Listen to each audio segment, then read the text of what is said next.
there last night just around dinner time. Dozens of homes destroyed after a huge explosion last night. It was apparently caused by a broken gas line. It happened in a San Francisco suburb very close to San Francisco International Airport. Priya David Clemens is at the scene in San Bruno this morning with the latest. Priya, good morning. Erica, good morning to you. We're right at the edge of where the fire stopped. I want you to take a look at this devastation behind me. You're going to see burned out cars, the firefighters still working to make sure all the smoldering flames are out completely. We're seeing little pockets of flames still pop up here and there. See, this home has been completely flattened. This is a scene that has been repeated dozens of times throughout this neighborhood. Parts of San Bruno, California were turned into a raging inferno around dinner time Thursday evening. Flames roared some 60 feet into the air as block after block in this residential neighborhood, about 5 miles from San Francisco's airport, were engulfed. Witnesses reported hearing and feeling a large explosion, leading to early speculation that a plane may have gone down. It sounded like a jet, almost like just a giant roar, and then the biggest boom I've ever heard in my life. But it was a high-pressure natural gas line that ruptured, caused the explosion, and then fueled the spectacular blaze.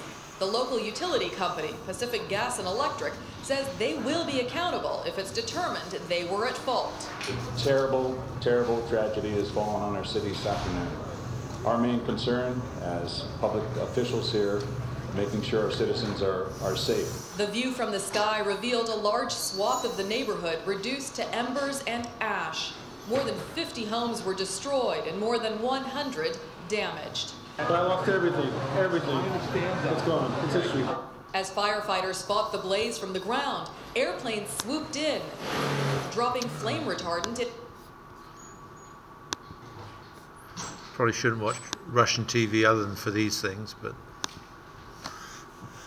okay. as we roll up close to an election anyway. So, but RT is Russian television, of course. So I think this is the same event. Someone's recording.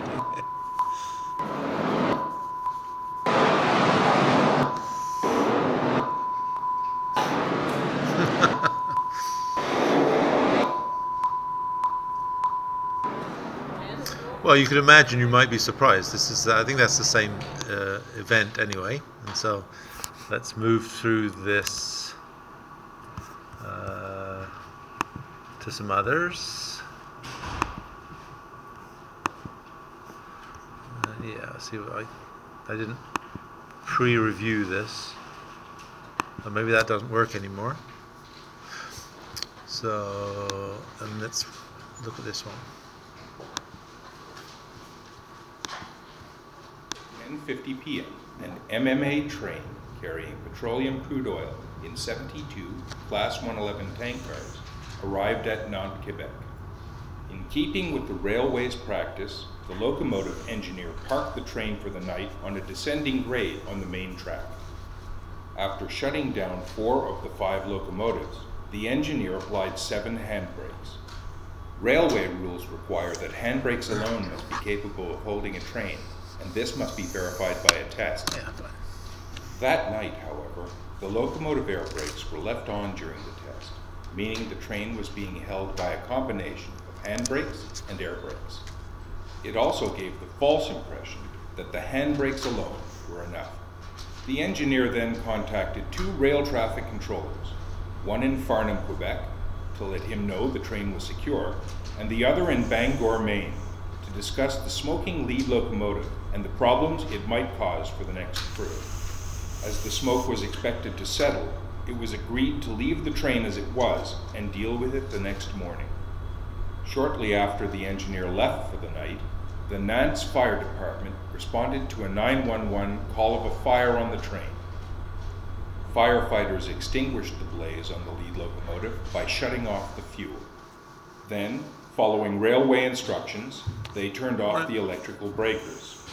After discussing the situation with the rail traffic controller in Farnham and an MMA employee who had been dispatched to the scene, everyone departed. With all the locomotives shut down, the air brake system began to lose pressure, and the brakes gradually became less and less effective. About an hour later, just before 1 a.m., the air pressure dropped to a point where the combination of air brakes and hand brakes could no longer hold the train. The train then began to roll downhill toward Lac Megantic, 7 miles away.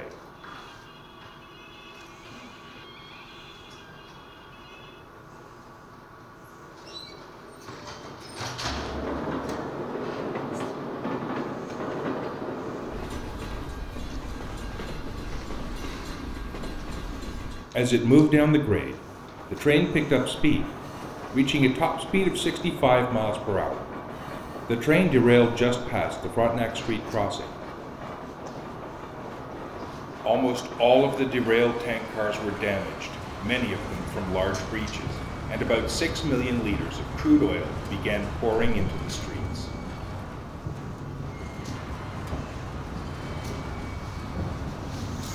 The fire began almost immediately, and the ensuing blaze and explosions left 47 people dead.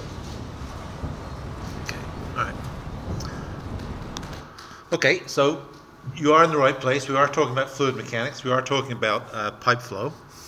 And so the motivation for this kind of sequence of events that we've shown today, starting off with this, the date is what? Can you read the date on that? It's 4 years ago, I'm guessing, 2014, was this big rupture of gas main in San Bruno.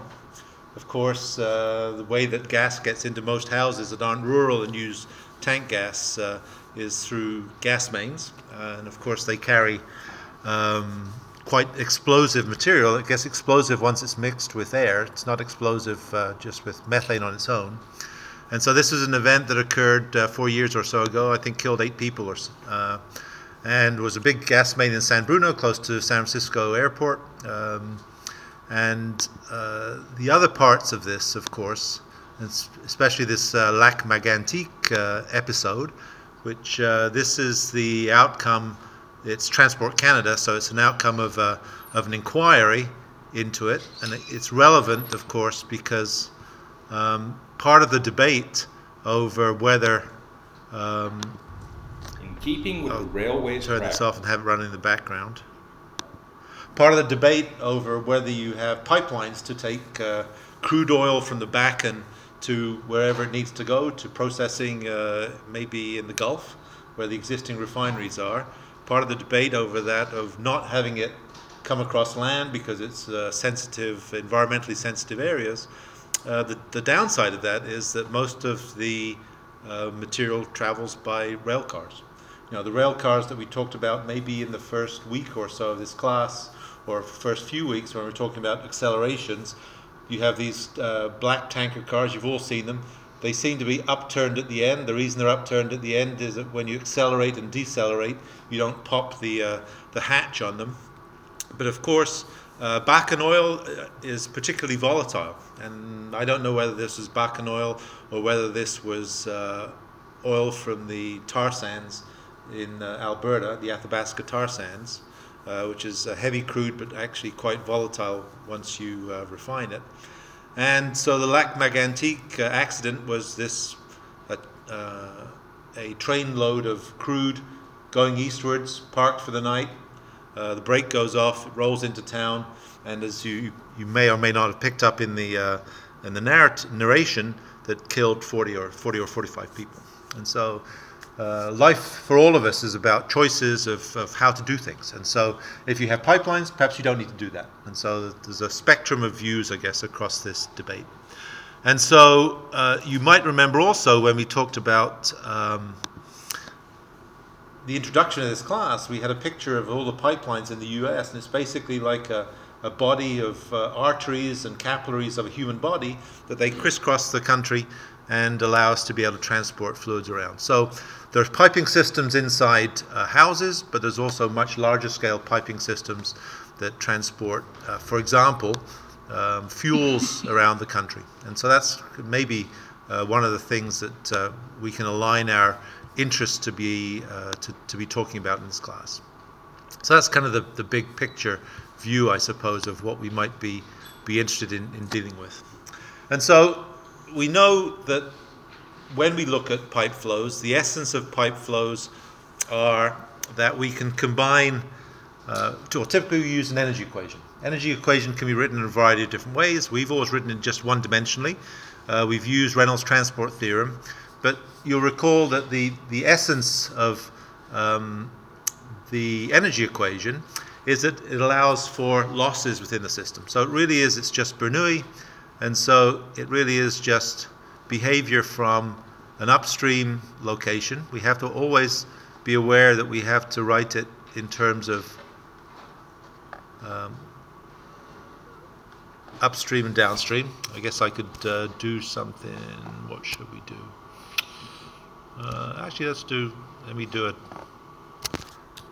a little further down.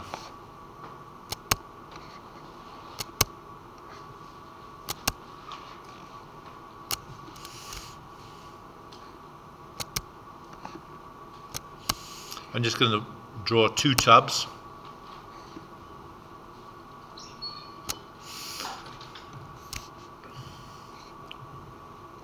With fluid in them at different elevations to be able to make my point here, I guess.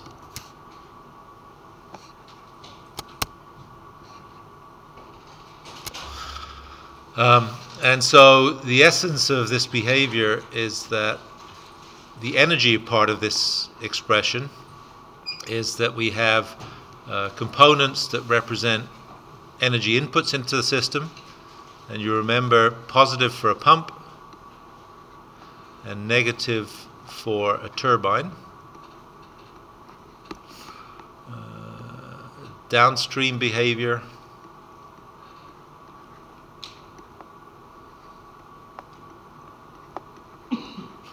so this very specifically has to be upstream, and this very specifically has to be downstream.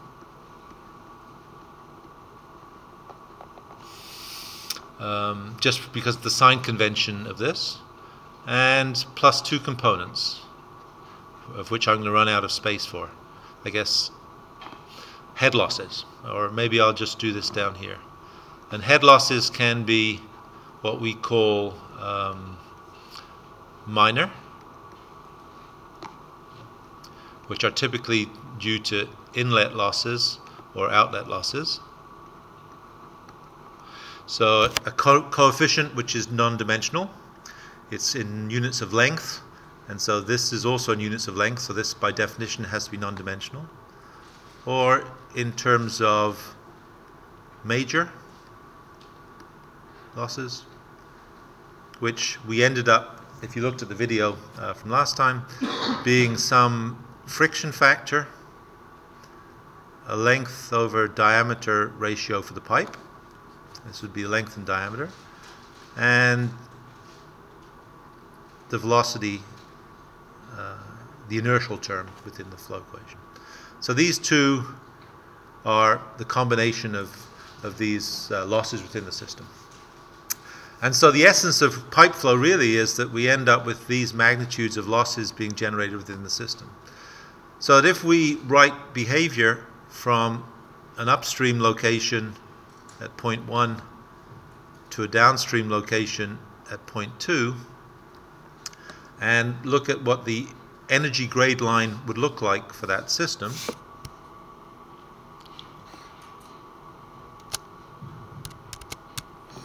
something like this. Really the only parts where it would be easier to write it, actually I'm going to limit it to writing it from these points here, is that clearly if we define some datum, probably make this larger, and if we draw from this the individual components, then this would be this, if this was 1, I guess, and this was 2 also, either way. This would be the elevation. This would be the pressure head. And because if we do this far enough in a large enough tank, the velocity term is 0, so there is no velocity term. So this then becomes the energy grade line. But as it goes from upstream to downstream, the only difference between Bernoulli and the energy equation are these terms that allow for loss energy put into the system or energy losses because of the system, frictional losses. And so these terms allow us, especially in terms of this behavior, to be able to also say that on this right-hand side as well, that this would be Z2,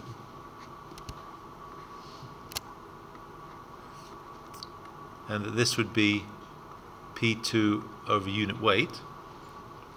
And if it's a big tank, the velocities are both equal to 0, so we don't have these terms here. And so, by definition, this length here physically represents the sum of all the head losses within the system. And so those head losses would be due to either inlet losses, where water originally going at 0 velocity all of a sudden is going at some velocity v squared over 2g. It goes from 0, if it has to go, obviously if flow is occurring through this pipe, then there's some velocity here that's finite. These upstream, I guess I should have been a bit more careful about my use of terminology, but certainly if the pipe doesn't change section, then V1 and V2 have to be equal to each other because of continuity within the system. And so within this expression, the only thing that represents this change in pressure from upstream to downstream has to be this balance of head loss. And so the head loss that occurs across the system has to be equal just to the elevation change between these two individual components, which is manifest in this. And that's the essence of the pipe flows that we'd want to deal with. And so just to maybe complete this out, the pump losses, or the pump head, is given by power in watts, joules per second, divided by gravitational acceleration and mass flow rate, m dot, which is the same as power divided by the unit weight of fluid times the volumetric flow. These two things are equivalent. And the head losses are always written in terms of these variables. And so this represents the behavior that accelerating something from 0 velocity here to some finite velocity here, there is some loss within the system, and that's usually given by this magnitude of this term here. Usually referred to as minor losses because although they're quite large individually, typically there aren't many of these within a pipe network with lots of bends and flanges, etc. But the major losses are due to the fact that flow occurs along the pipe and there's long lengths of pipe, and a small incremental loss per unit length ultimately becomes a large loss as you go in the system. So this is Z, I guess this is X or Y, either way. And so that's our challenge in looking at pipe flows, which is where we ended up last time, is in defining the magnitudes of these frictional losses.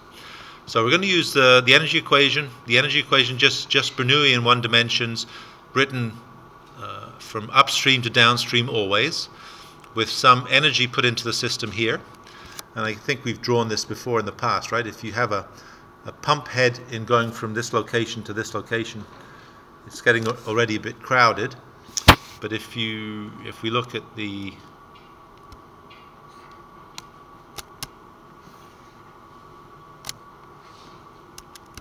so if this is the energy grade line from upstream location here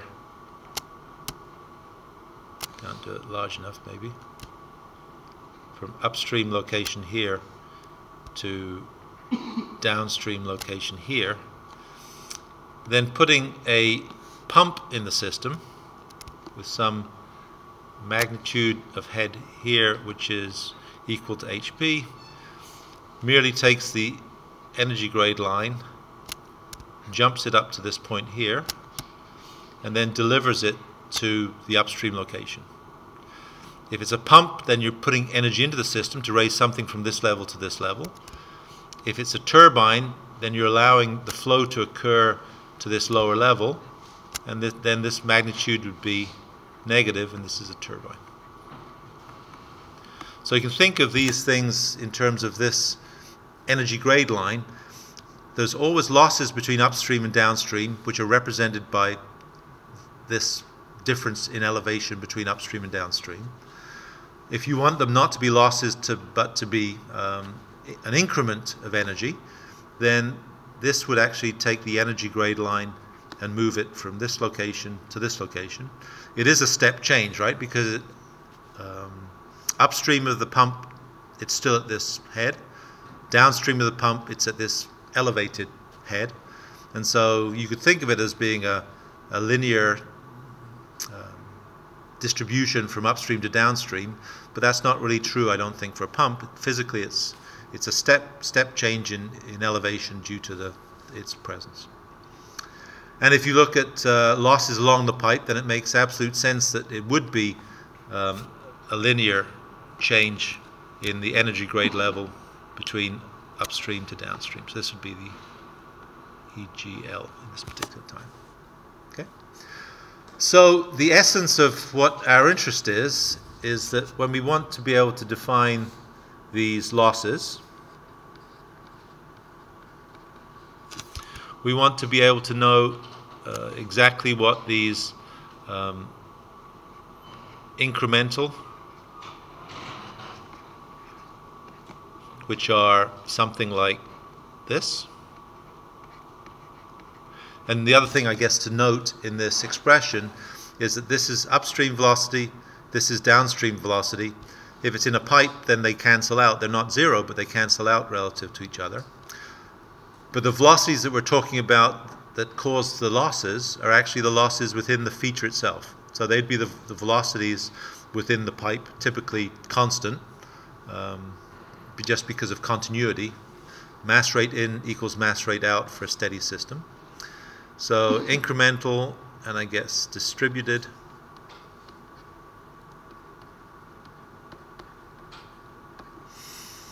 And those are that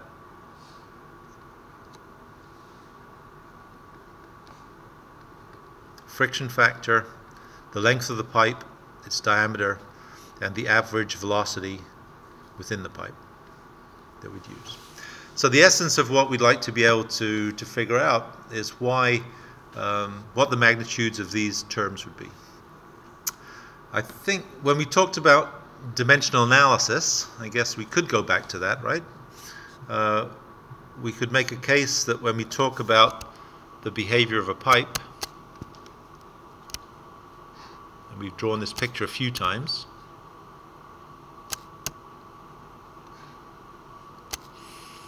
that is this off the board? No, not quite.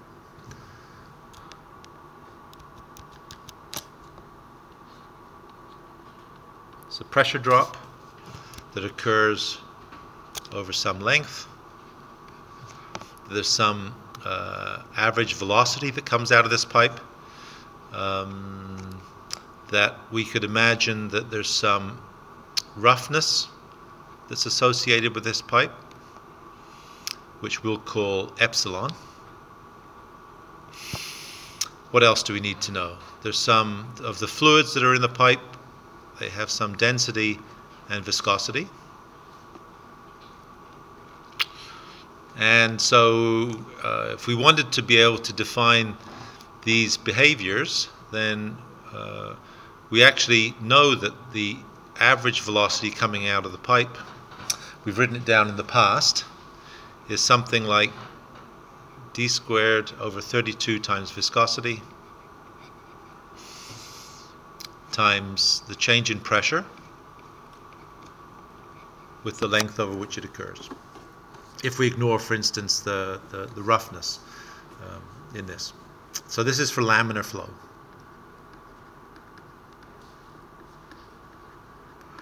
We could, I suppose, define the number of variables that describe our problem, but we actually have an expression that allows us to maybe to circumvent that slightly. So what we could do is that we could realize that pressure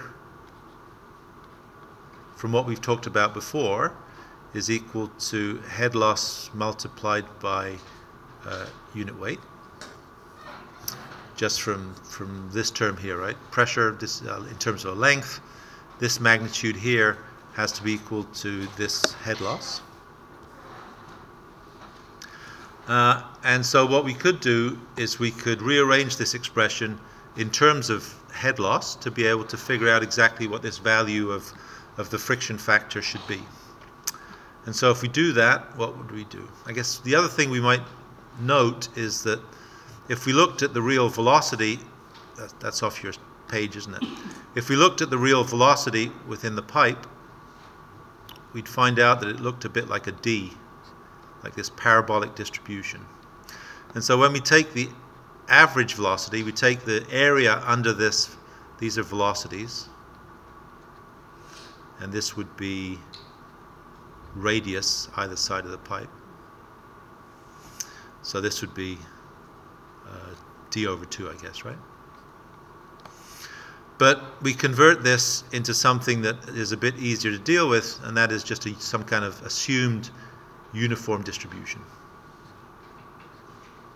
And so the area under the curves in each of these would be identical, but this average velocity here is just the area under the curve divided by the width of this, just to make it uniform, which is an assumption which is just useful for us to be able to do.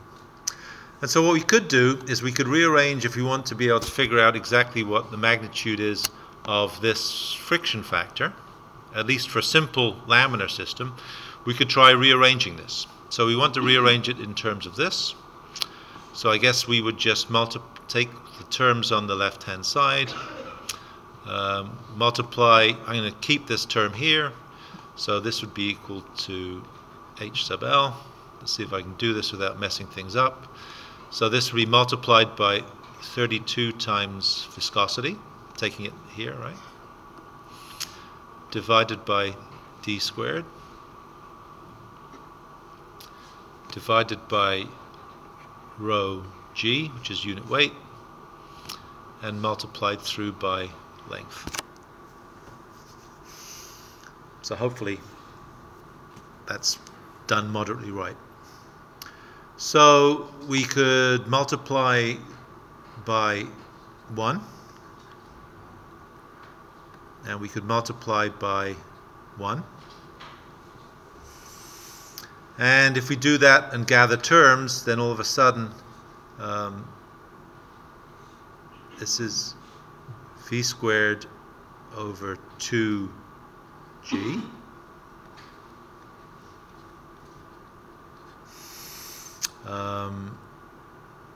This term here is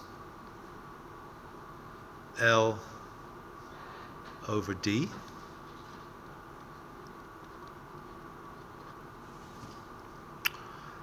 And we're left with one term which is a velocity, a diameter, a density, and a viscosity.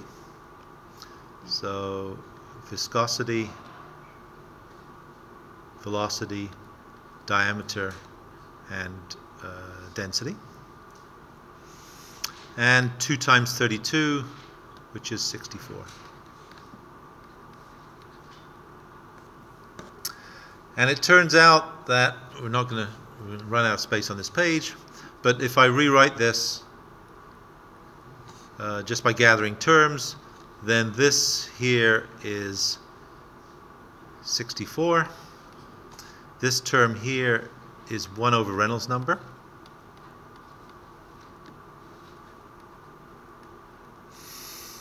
And this is length over diameter, and this is v squared over 2g.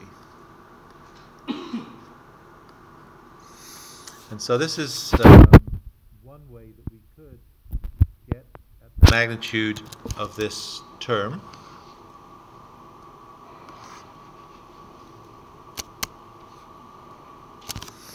Where the magnitude of this friction factor here, at least in laminar behavior, is just given by constant. It's a constant, but it's also a function of velocity, right? So as velocity increases here, there's also a velocity term in here as well. And so that becomes not necessarily problematic, but something that we have to think about. And so where we finished up talking about last time was exactly these Moody charts, which allow us to be able to define the behavior for much more complicated systems than just these laminar systems. And that is systems where they go from being laminar to being turbulent as well. I'm trying to think where we had it. If I pull this up from last time, I think it was maybe, where are we, 10.1?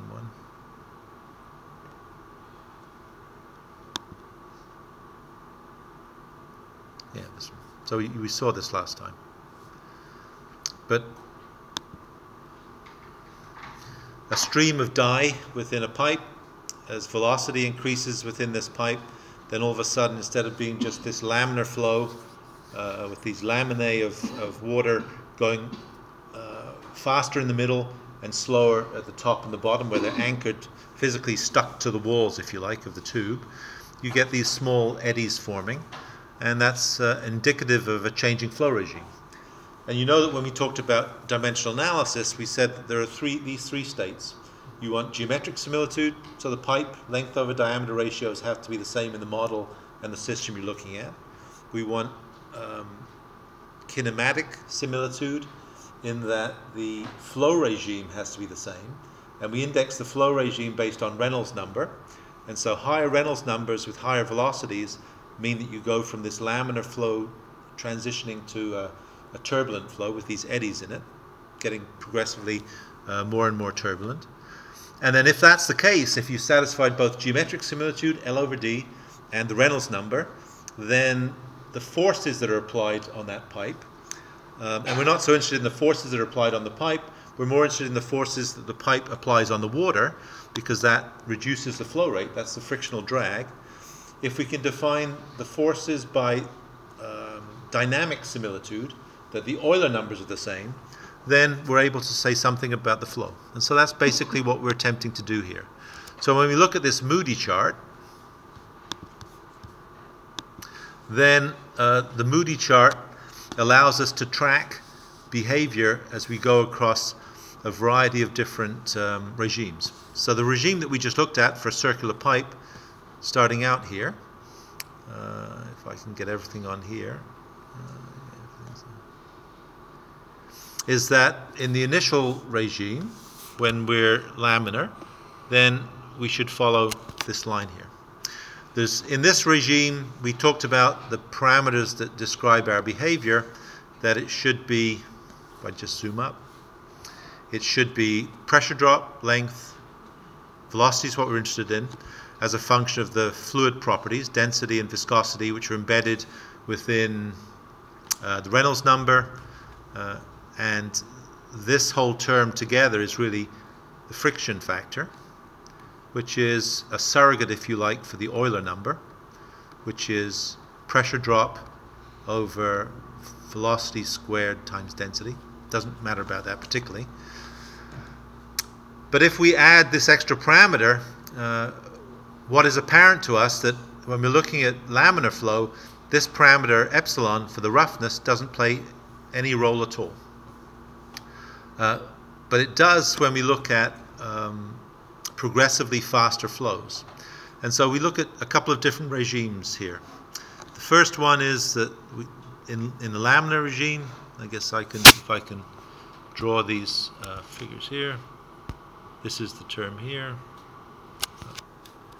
Maybe perhaps bigger.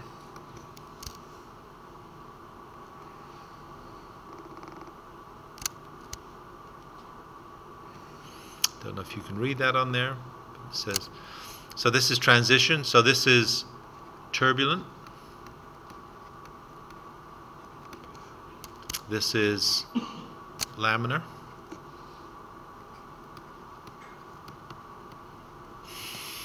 And so as we move from one to the other, then all of a sudden the variables that control flow are different.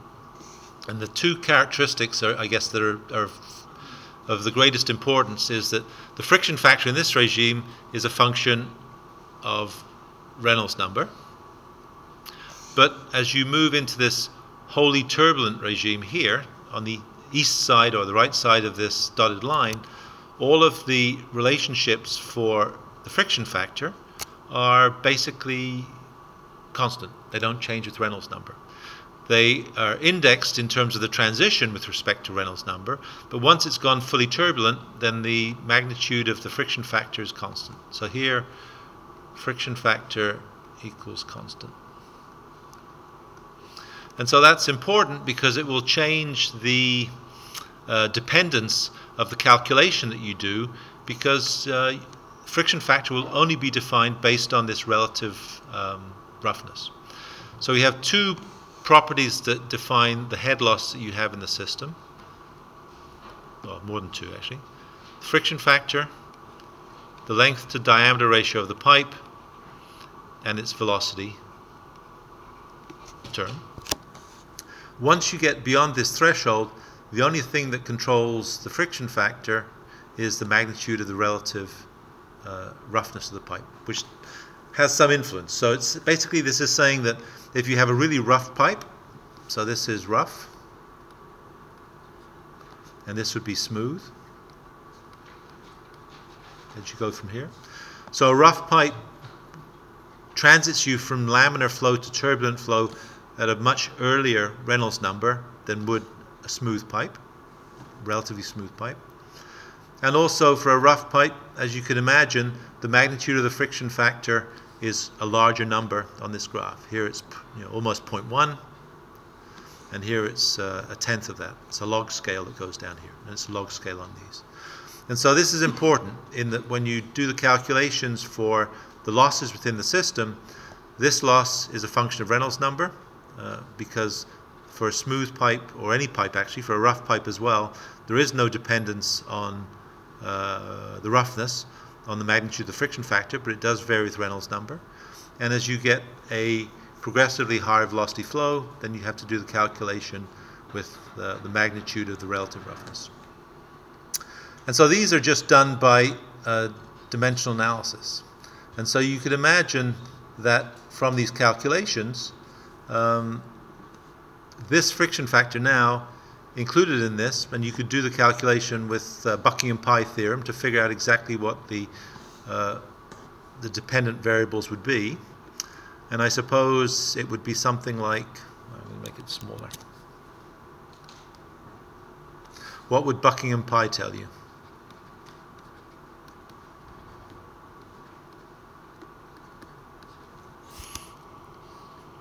I suppose it would tell you that velocity is some function of pressure, length, diameter, density, and viscosity. We know that certainly pressure and density, mass, length, and time are included in each of these. So we have 1, 2, 3, 4, 5, 6 variables. So K equals 6. Well, it's good to know. And what did we call it? Do you call it N or R? I can't remember. N equals 3, mass, length, and time. And so we know that we have 3 pi groups. And we know that those pi groups would be something like delta P over rho L squared, rho V squared. Is some function of Reynolds number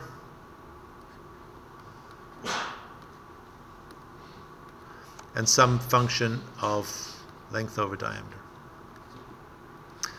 And that's basically what we have in here. We've got a Reynolds number.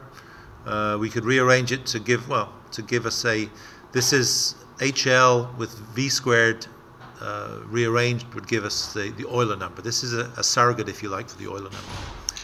If we add to this an extra term, which is the roughness, then we know that we add an extra term, which if we went through Buckingham Pi, it could come out in all kinds of forms, but it would come out with this extra term here. And that's basically what we have if we look at the Moody charts. And that is that we have a function which we can think of this friction factor. It's not equivalent to, but it's a surrogate for basically the Euler number. And it's a function of the Reynolds number. And into the expression that describes the behavior also comes the Reynolds number and also comes relative roughness. It's just that these behaviors are that for laminar flow,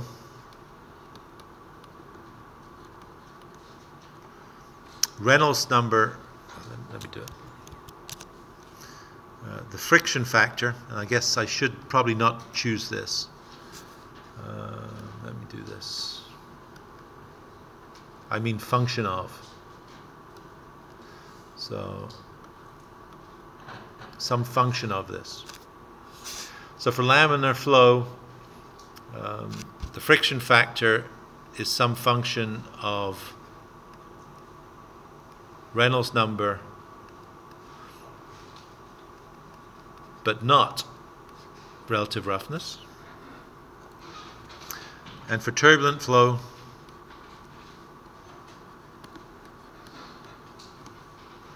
the friction factor is not a function of Reynolds number, but is a function of relative roughness. And so when we look at this term for head losses,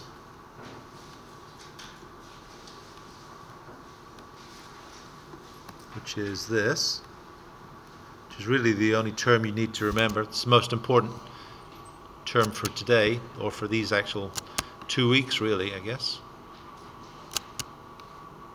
in terms of understanding this behavior, is we just need to remember that what goes into this term here changes depending on the regime we're in.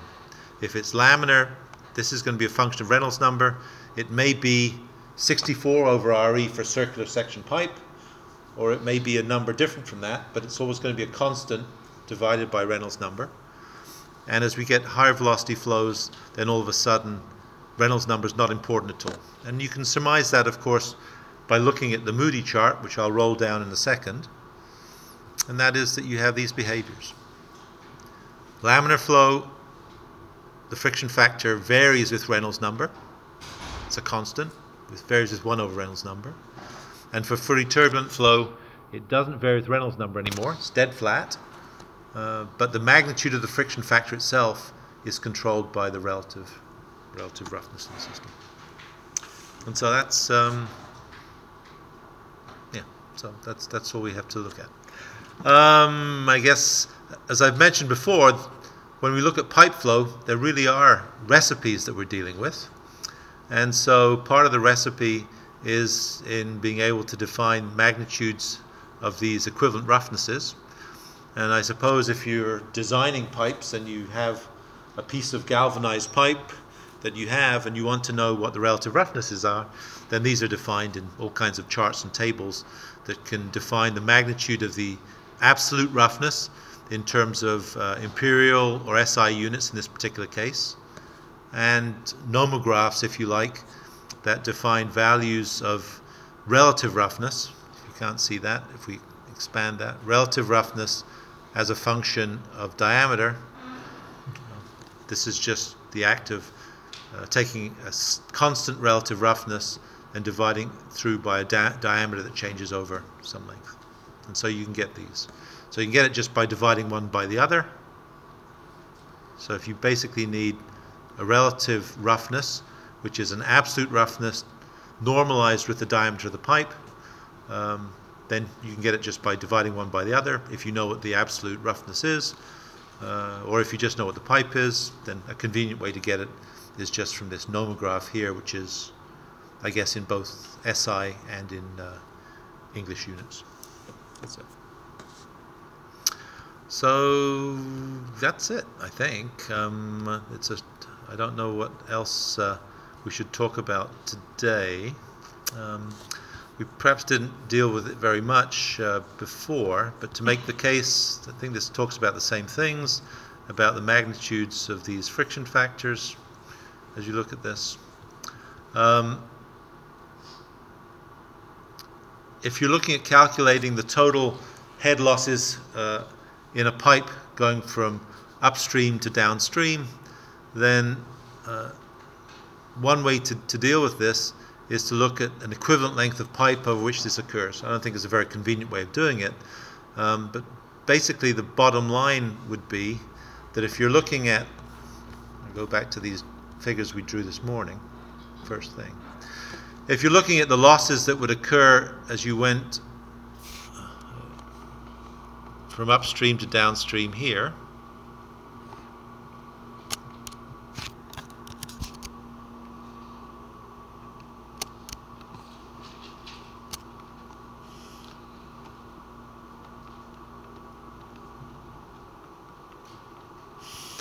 and you go from some magnitude upstream to downstream, then I suppose if you sum the individual components, there'd be a loss here, which would be some magnitude KL over V squared over 2G, which would be a drop of some magnitude immediately, right?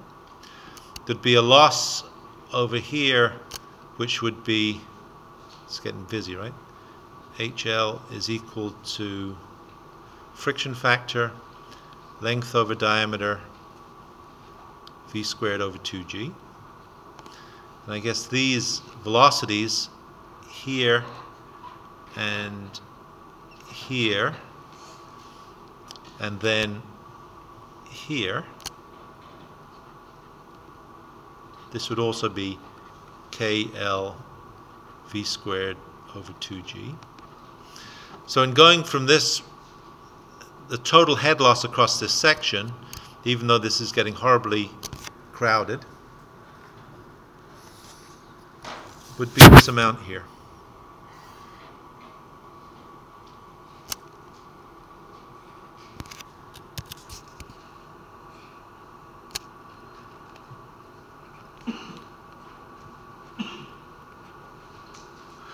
And it would be this minor loss, which is KL V squared over 2G.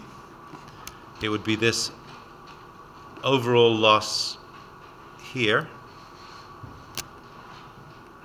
which is friction factor, length over diameter, V squared over 2G. And it would be this loss here, which would also be V squared over 2G. And I guess the only reason to write that out is to note that all of these velocities would be the same velocities that are used in this, because it's flowing in the same pipe. And so continuity, velocity 1 times area 1 equals velocity 2 times area 2. Since these are both equivalent to each other, de facto the velocities have to be equivalent to each other. And so the sum of all the losses as you go would be just the sum of all the minor losses plus the major losses due to pipe flow, however you classify them. And so that's really the only message from today. So the message from today is that we can always use this one-dimensional equation to get behavior. We just need to be cognizant of the magnitudes of the losses and to do them with the right sign for pump inputs into the system or turbine outputs from the system. Obviously a negative output would be a positive one on this. It's just like a loss from the system, taking energy out of the system.